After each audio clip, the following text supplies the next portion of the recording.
We are now joined by SNY NFL insider Connor Hughes. And Connor, many expected it. The Giants do it. They make the big move, trading back into the first round, but they go Jaxson Dart over Shedeur Sanders. Why was Dart the guy for the G-men? Yeah, well, he was Brian Daboll's guy. I mean, that became pretty clear. We actually reported that a couple days ago, Eamon, and it was a long evaluation process to get to this point, one where the Giants left absolutely no stone unturned when they came to looking at quarterbacks. But ultimately, Brian Daboll viewed this guy in Dart as his guy. He's tough, which is a quality that he absolutely loves. He has a big arm, a quality he absolutely loves. He's a tremendous leader, a quality that Brian Daboll ultimately loves. But most importantly, he's maybe not necessarily the ready-made product right now to start week one, Eamon, but the Giants don't have to start him week one. That's why they signed Russell Wilson. That's why they signed Jameis Winston. So they can now afford Dart an opportunity like few teams who draft a first-round quarterback can, in that he can sit back, learn the offense, acclimate himself to the NFL, develop, and then go. But I know a lot of people thought Sanders, a lot of people thought, oh, Brian Daboll doesn't let his opinion. No, the NFL world caught wind of this early on, that this was the Giants' guy,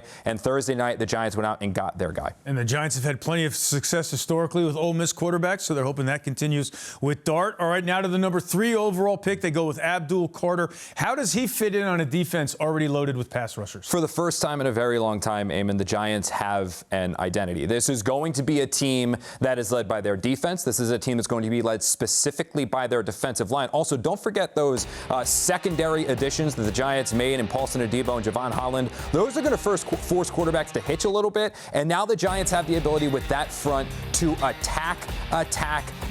This is a guy in Carter who is believed by some I touched base with the NFL to be the top prospect in this year's class. Elite level speed around the outside, elite level bend, drawing comparisons to Von Miller and Micah Parsons, can get up and move all around and attack a quarterback. You talk about the NFC East, you talk about a team or a division that is loaded with top tier passers. Dak Prescott, Jaden Daniels, Jalen Hurts, the Super Bowl MVP. How do you stop elite level quarterbacks? You knock them down time and time again. The Giants can now do that with Dexter Lawrence. They can do that with Kayvon Thibodeau. They can do that with Brian Burns, and now they can do it with Carter.